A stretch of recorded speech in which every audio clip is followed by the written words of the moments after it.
Hi guys, Miss Raymond here, and we're going to talk about the chemistry of gases. And today's lesson is going to include unit analysis with pressure, also barometers and manometers. So let's get started.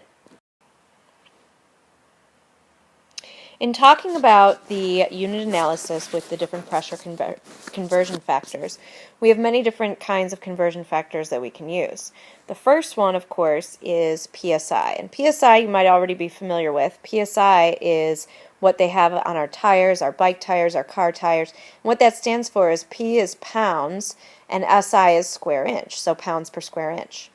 ATM is the unit that you can just call ATMs, or actually it stands for atmospheres. So 1 atmosphere is what standard pressure is in atmospheres. Then we have mmHg. Now mmHg stands for millimeters of mercury. So 760 millimeters of mercury is what standard pressure is in millimeters of mercury. Torr is basically the same unit. As you can see that the numbers are the same. It's basically the same unit except a guy named Torricelli had it named after him. Next, we have inches of mercury, and that is basically, we use that here in the U.S. when we're talking about weather. And then the last one here is kilopascals, and the kilo is just like kilometers, kiloliters, kilograms. It's kilopascals. All right, so to do an example of a pressure conversion factor, over here we've got 747 millimeters of mercury on the right, and we want to know how many psi is that. Well, you always start out with your given, and when we do unit analysis, we start with our given, and then we write times, and then we have some type of conversion factor or equivalent. And this conversion factor, we have millimeters of mercury put on the bottom because we want the millimeters of mercury to cancel. So over here, we see that it's millimeters of mercury. There's 760 millimeters of mercury is the same thing as 14.7 psi. So 14.7 psi on top, 760 mmHg on the bottom, and lo and behold, we can go ahead and cancel our mmHg, and the units that we're left with is psi. Now, I'm not 100% sure what the answer is here. You could go ahead and calculate it, but if you were to calculate this and you want to look at the number of sig figs, you'd want to look back at your original given to see how many sig figs you have, and that's how many sig figs you would want in your final answer. Our next one is kilopascals to ATMs, or atmospheres. Why don't you go ahead and try to set that up? Go ahead and hit pause, set it up, and then hit play again to see what the answer is. No cheating. Did you pause? Okay, so let's check out how we would work this problem out. Well, we want to go from kilopascals to ATMs. So we have 101.3 kilopascal for every 1 ATM. So we'll go ahead and put the 101.3 kPa on the bottom because we need kPa to cancel. We're going to have 1 ATM on top because that's the unit that we're looking for. kPa's cancel, so we take our 108.5, multiply by 1, divide by 101.3, and you'd have your answer. Now on to talk about what a barometer is. A barometer is something here on the right that we measure air pressure with, or barometric pressure, same thing. On the left, we just have something that looks like a barometer, but it's more like a straw because the top is open. So a barometer, the top is closed and we have a vacuum, meaning that there's no air or anything in there. And then what you do is you fill it with mercury, you put it upside down in the pool of mercury, and then what happens is that air, this is open to the air, so air is pushing down on this pool of mercury. Gravity is pulling the mercury down in the tube, in the barometer. The air is pushing on the mercury, which is then pushing it up into that tube. So on a standard pressure day, the height of this tube of mercury in here, the mercury would be 760 millimeters, and that's where we get that unit of 760 mmHg. If it's a higher pressure day, then that mercury is going to go up, and if it's a lower pressure day, that mercury is going to go down. So on a standard day, it's 760 millimeters of mercury at sea level. On a high pressure day, like if you have a nice hot day, that's going to be higher, and if we have a rainy or snowy day, that pressure is going to be lower.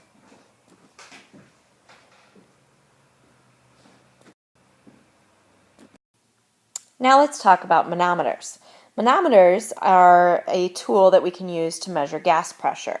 What you have is typically, here's 2 manometers, and what you have typically is you have some type of bulb that has the gas inside of this bulb, and sometimes it's a square, sometimes it's a circle, and then you have this weird U-shaped tube thing that kind of looks like a drain. The other end of it is open to the atmosphere, and therefore the air is pushing on this end inside this U-tube, and then the gas is pushing on this end. What's in here is we've got some mercury inside of here. And that mercury, it's almost like a battle, that the air is pushing down on this side of the mercury and the gas is pushing on this side of the mercury. So I like to think of this as being some type of battle where they're basically fighting back and forth. And if they had an equal fight, then that distance would be equal on both sides. That mercury would not have a height change on either side. But can you figure out if the mercury is being pushed up more this way versus on this one, it's being pushed more to the left, which one is going to be pushing greater for each of these? Well, actually, I guess I gave it away down here. That the gas here is pushing not as strong as the air is pushing. So on the left one, the gas is less than the atmosphere. On the right one here, the gas is pushing stronger, and therefore it's pushing that mercury up to the other side of the tube. The air is not able to push as strong, and that's why it's higher up on the side of the atmosphere. Now, how do we calculate what the actual pressure is inside the bulb? Well, what I like to use is I'd like to use a little formula I came up with, which is the pressure of the winner equals the pressure of the loser plus the change in height. Now you may recall that whenever we see this delta sign, that is a Greek symbol, delta, and that delta means change. So what we have is the pressure of the winner of this battle equals the pressure of the loser plus the change in the height. So here we have the winner for this one on the left. We know that the atmosphere is the winner, so we would say the pressure of the atmosphere of the air equals the loser, which is the gas, plus the change in the height, or the difference in height for the mercury. The one on the right then, because the gas is actually winning, we would say the pressure of the gas equals the pressure of the atmosphere, the air, which is the loser, plus the difference in the height. Now, how can we use that last equation to actually solve a problem? So we know that the pressure of the winner equals the pressure of the loser plus the change in height. So if we look at the one on the left here, this one here on the left, okay, now we want to look at this and analyze who's winning. Is the gas winning or is the air winning? Well, the gas is pushing harder because it's pushing that liquid mercury up into the side of the air. The air is not able to push as hard, so therefore the air is losing. So we say that the pressure of the gas, which is winning, equals the pressure of the air, who's losing, plus the change in the height difference of the mercury. Well, the pressure of the gas we know, that's 785. The air we don't know, so we can call it X, we can just call it plus, P air.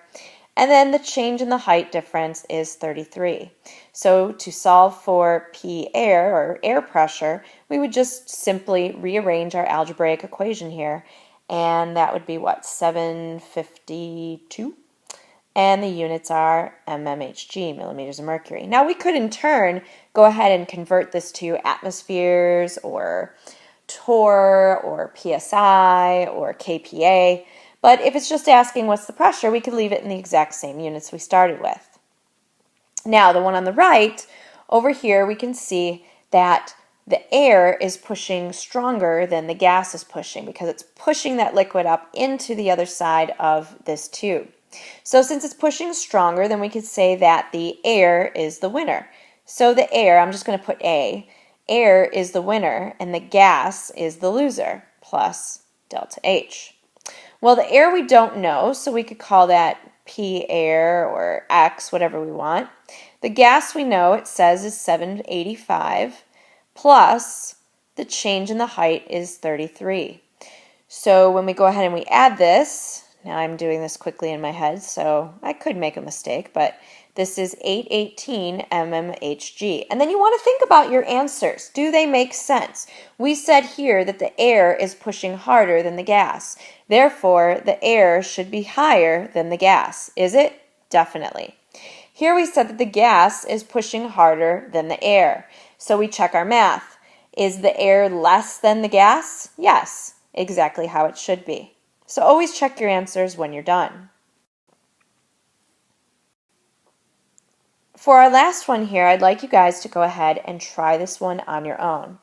There's 2 of them here, so go ahead and hit pause and try the problem on your own.